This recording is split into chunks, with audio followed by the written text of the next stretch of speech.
about one story. The story name is Two Cats and One Monkey. Once upon a time, there were two cats.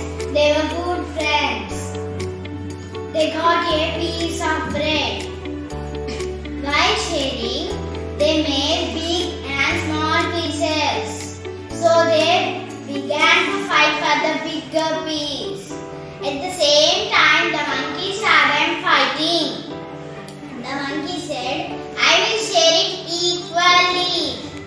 He bit the bigger piece to share it equal.